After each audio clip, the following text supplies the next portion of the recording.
Dans la vie, certaines vérités nous bousculent. Certaines leçons nous brisent avant de nous élever.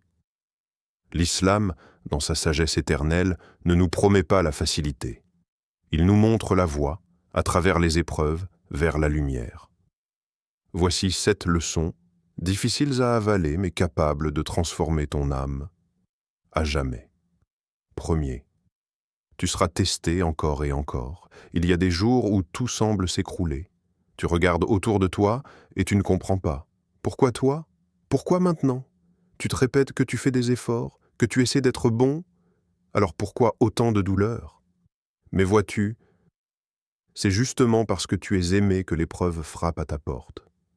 L'âme du croyant est précieuse. Et toute chose précieuse doit être purifiée, façonnée, sculptée. La douleur n'est pas un abandon, elle est un appel. La vie du croyant n'est pas un long fleuve tranquille. Elle est un champ de bataille invisible. Et tu ne combats pas contre le monde, tu combats pour ton cœur. Tu veux comprendre pourquoi la vie est difficile, parce que c'est ici-bas que s'écrit ta place dans l'au-delà. Les facilités ne construisent pas l'endurance. C'est le feu qui forge le métal, et c'est la patience qui façonne les élus. Pensez-vous entrer au paradis sans qu'Allah ne distingue parmi vous ceux qui luttent et ceux qui sont patients? Sourate Al-Imran, 342. Il y a un homme dont l'histoire traverse les âges. Un homme aimé d'Allah, Ayyub, paix sur lui. On lui a tout enlevé, ses enfants, ses biens, sa santé. Son corps est devenu méconnaissable, même ses proches l'ont fui. Mais jamais ses lèvres ne se sont fermées à l'invocation, jamais son cœur n'a douté. Il ne s'est pas écrié « Pourquoi moi ?» Il a murmuré « Je suis éprouvé, mais mon Seigneur est bon. » C'est dans la nuit noire que la lumière d'Allah se manifeste. Et si tes larmes d'aujourd'hui étaient en train d'arroser la graine de ton élévation, et si tes douleurs étaient le moyen d'entrer plus proche de lui, dans une sincérité que seule l'épreuve peut révéler, ne fuis pas la douleur, fais d'elle une prière silencieuse, car à chaque épreuve, Allah t'élève. Encore et encore. 2. Le monde n'est pas ton foyer. Tu es fatigué, n'est-ce pas? Fatigué de courir après ce qui s'échappe toujours. Un peu comme si tu cherchais la paix dans un mirage. Tu avances, tu t'épuises. Mais à chaque pas, ce que tu poursuis s'éloigne encore. C'est normal. Parce que ce monde n'a jamais été fait pour combler ton âme. Il est fait de bruit, d'ombre, d'éclats éphémères. Et toi, tu es fait de lumière, de foi, d'éternité. Tu n'es pas d'ici. Le croyant n'est pas un résident, il est un voyageur. Il s'abrite, il passe, mais il ne s'attache pas à ce qui rouille, pas à ce qui brise, pas à ce qui meurt. La vie d'ici-bas n'est que jeu, amusement, vaine parure, et une course à l'orgueil, tandis que l'au-delà est bien meilleur. Sourate Al-Hadid, 57-20. Regarde autour de toi, les maisons s'effondrent, les visages changent, les cœurs trahissent, les saisons s'en vont. Ce à quoi tu t'attaches aujourd'hui peut t'étrangler demain. Et si tes liens n'étaient pas des racines, mais des chaînes? Et si ton confort était la prison la plus douce et la plus dangereuse à la fois? Apprends à partir tout en étant là. Apprends à aimer sans t'y perdre, à vivre sans t'oublier. Souviens-toi de Bilal, qu'Allah l'agrée. Au moment où la plupart tremblent, lui souriait.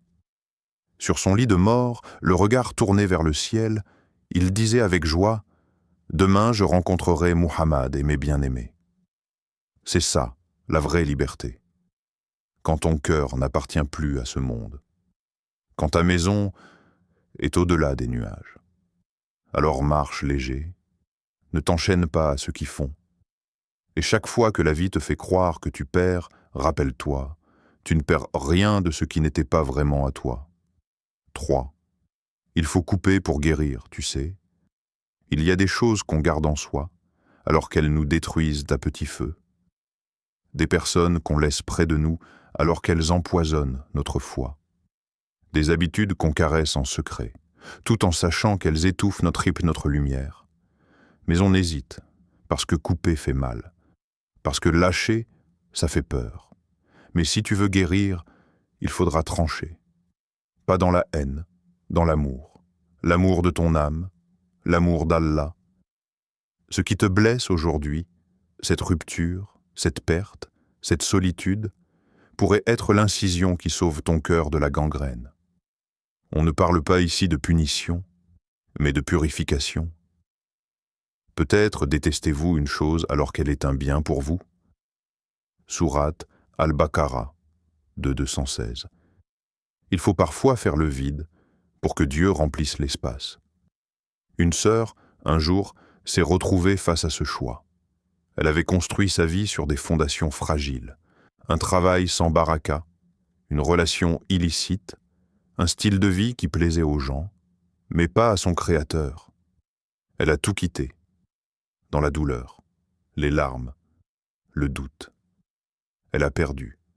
Du moins, c'est ce qu'elle croyait. Mais dans le silence qui a suivi, un calme est descendu, une paix qu'elle n'avait jamais connue. Elle a retrouvé Allah. Et en lui, elle s'est retrouvée elle-même. Il ne s'agit pas seulement de perdre. Il s'agit de faire de la place, pour que le vrai toi puisse respirer. Alors, que dois-tu sacrifier pour retrouver la paix? Ce n'est pas un adieu, c'est un retour. Pas un vide, mais une ouverture. Et chaque larme versée pour Allah est une graine de sérénité semée pour demain. 4e. Tu dois mourir avant de vivre. La vie ne commence vraiment que lorsque tu meurs. Non, pas cette mort physique, mais celle qui te libère de toi-même, de ton ego, de ton nafs, ce moi qui te trompe, qui t'étouffe. Ce monde te dit « vis pour toi, sois toi, écoute-toi ». Mais la vérité, c'est que pour vivre pleinement, il faut d'abord mourir. Mourir à toutes ces illusions qui te font croire que tu es invincible, que tu es maître de tout. La mort de l'ego est une libération. Ce n'est pas la fin de toi, c'est le début de ton vrai soi. Et là commence ta vraie vie, pas celle de la vanité, mais celle de la pureté, pas celle de la compétition, mais celle de la soumission à Allah. Celui qui se purifie a réussi, et celui qui corrompt son âme a échoué. Sourate Ash-Shams, 91, 9, 10. Pense-y un instant. Combien de fois as-tu dû mourir intérieurement pour renaître plus fort, plus pur? Les épreuves, les chutes, les doutes, ce sont eux qui ouvrent les portes de ta véritable existence. Car tant que tu t'accroches à ton moi d'hier, tu n'es qu'une ombre de ce que tu pourrais être. Regarde Omar ibn al-Khattab, qu'Allah l'agrée. Il a tué son ancien moi. De persécuteur de l'islam, il est devenu son plus grand protecteur.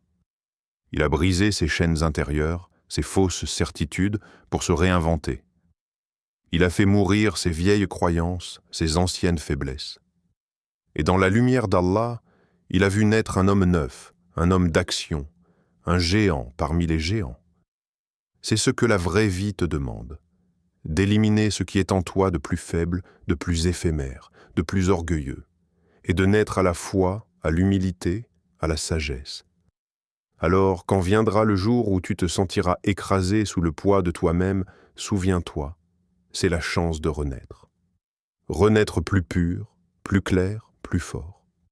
La mort de l'ego et la vie dans le regard d'Allah. 5. Le pardon te libère, tu penses que garder rancune te protège, que nourrir cette colère est une armure, une défense contre la douleur. Mais la vérité, c'est que cette rancune, cette haine, elle te ronge de l'intérieur. Chaque pensée de vengeance, chaque souvenir amer t'enferme un peu plus dans une prison invisible. Et plus tu t'accroches à ce fardeau, plus il devient lourd. Ce n'est pas l'autre qui te détruit, c'est toi-même. Parce que tu choisis de ne pas libérer ton cœur. Le pardon, c'est un acte de courage, un acte de liberté. Ce n'est pas pour l'autre, c'est pour toi. C'est un cadeau que tu t'offres, toi qui souffres encore sous les chaînes du passé. Tu penses qu'il te suffit de te protéger en haïssant, mais tu es toi-même pris en otage de ce poison. Pardonne, jusqu'à ce qu'Allah te pardonne à toi aussi. Sourate An-Nur, 24-22. Le pardon ne signifie pas oublier, ne signifie pas accepter l'inacceptable. Mais c'est accepter que la guérison commence en toi et non dans la vengeance. Il y a un moment dans l'histoire, après la conquête de la Mecque, le prophète Muhammad, paix soit sur lui, entouré de ceux qui l'avaient persécuté, humilié, chassé de sa propre ville, il aurait eu toutes les raisons de se venger, de faire payer ceux qui lui avaient infligé tant de souffrances. Mais au lieu de cela, il leur dit, avec une douceur immense, « Allez, vous êtes libres. » Il a choisi de pardonner. Et dans ce pardon, il a libéré son cœur. Il a libéré la Mecque. Il a prouvé que la vraie force ne réside pas dans la vengeance, mais dans la capacité à pardonner. Alors, qui dois-tu pardonner pour que ton cœur respire à nouveau? Pardonne, non pas parce que l'autre le mérite, mais parce que tu mérites la paix. Laisse partir ce qui te dévore. Et regarde comme ton cœur se libère, comme il s'ouvre à la lumière d'Allah. 6.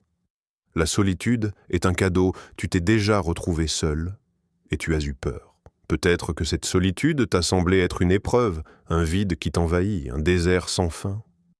Tu cherches à t'occuper, à remplir cet espace de bruit, de distraction, mais rien ne semble suffire. Alors tu te dis, pourquoi suis-je seul? Mais peut-être que ce vide n'est pas une malédiction. Peut-être qu'il est là pour te rapprocher de celui qui t'écoute à chaque instant. Peut-être qu'Allah t'isole pour t'entendre, pour que tu entendes enfin ta propre âme, pour que tu puisses vraiment t'entendre. Car parfois, le bruit du monde est trop fort pour qu'on puisse entendre sa voix. La solitude, c'est un espace où ton cœur peut respirer. C'est l'école des prophètes, où chaque souffle est une leçon, chaque silence une prière. Je suis certes proche, je réponds à l'appel de celui qui m'invoque. Sourate Al-Baqarah 286.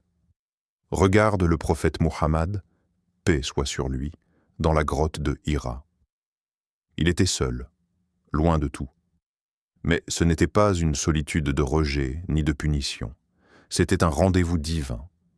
Il n'était pas seul, car il était avec Allah. Dans ce moment d'isolement, dans cette obscurité silencieuse, la lumière de la révélation est descendue. Il a reçu l'appel du ciel.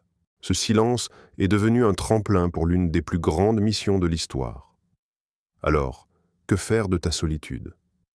Peut-être quel est le moment où Allah veut te parler? Peut-être qu'aujourd'hui, ton cœur, dans son isolement, est prêt à entendre sa voix. Et si ce moment de solitude était ta propre révélation? Et si ce vide était l'opportunité divine d'entendre ce que tu n'as jamais entendu auparavant? Ne crains pas la solitude. Elle est la salle d'attente de la lumière. Elle est un cadeau, un moment sacré pour te rapprocher de celui qui est toujours proche. 7. Ton âme a faim, mais pas de ce que tu crois. Tu manges, tu bois, tu nourris ton corps, mais ton âme, elle, reste affamée. Elle se débat dans ce monde où les plaisirs sont temporaires, où les désirs semblent satisfaits à chaque instant, mais où, au fond, une faim persistante demeure. Tu cherches la paix dans ce monde, dans les possessions, dans la reconnaissance des autres, dans les distractions, mais ton âme ne se nourrit pas de cela. Elle se nourrit de lumière, de vérité, elle se nourrit de dhikr, du souvenir d'Allah, elle se nourrit du Coran. Quand as-tu, pour la dernière fois, ouvert le Coran, pas pour lire, mais pour ressentir chaque mot comme une bénédiction qui te pénètre profondément? Quand ton cœur a-t-il vibré, sincèrement, à la lecture d'un verset, le cœur battant, le corps frissonnant de la vérité de ces mots? En vérité, c'est par le rappel d'Allah que les cœurs trouvent la tranquillité. Sourate Ar-Ra'd 13-28. Il y avait un jeune, perdu dans les plaisirs éphémères du dunya. Il courait après tout ce qui brille, tout ce qui est immédiat, mais un soir, Alors qu'il priait, un verset du Coran est tombé sur son cœur comme une pluie douce mais puissante. Ce verset l'a frappé, l'a saisi dans son âme, il s'est arrêté. Et pour la première fois dans la prière, il a pleuré. Il n'a pas pleuré de peur ni de tristesse, mais parce qu'il a reconnu la fin de son âme. Il a compris que ce qu'il avait cherché toute sa vie n'était pas dans le monde, mais dans la parole d'Allah. Il a pleuré parce qu'il avait trouvé ce qu'il cherchait sans le savoir, la paix, la tranquillité, la lumière. C'est cela, la vraie nourriture de l'âme. Le Coran, la lumière du dhikr. Cela ne peut être remplacé par aucun plaisir matériel, aucun bonheur éphémère. Alors, quand ton âme te crie qu'elle a faim, ne la nourris pas de ce qui est passager. Offre-lui ce qui est éternel. Retourne à Allah. Et ton cœur trouvera la tranquillité qu'il cherche. Ces leçons font mal, mais elles guérissent. Elles sont le feu qui brûle l'impureté pour révéler l'or de ton âme. Ne fuis plus. Reviens à toi. Reviens à Allah. Laisse en commentaire. Quelle leçon t'a touché le plus aujourd'hui? Partage cette lumière avec quelqu'un qui en a besoin. Et souviens-toi, Allah ne t'a jamais quitté.